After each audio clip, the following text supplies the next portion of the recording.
Hi guys, binigyan ako ni Uncle ng santol. Sabi niya matamis daw. Amoy niya pa lang parang maasim. Halo-halo na yung kinain ko.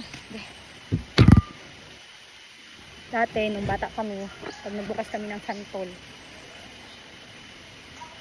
ganun. Okay. O, diba? Bukas na.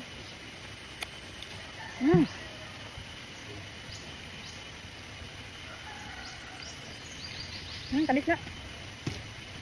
Tamis na maasim. Pero pwede na din. Matamis.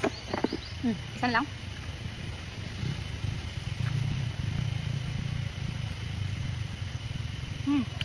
Halo-halo na yung kinain ko.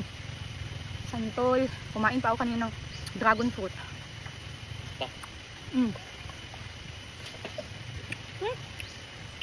Gusto mo santol, be?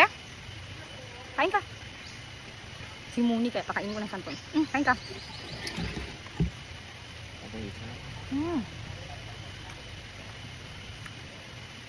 Pwede mo kain si Muni? Nang. Baka ayaw niya yan. Maasim.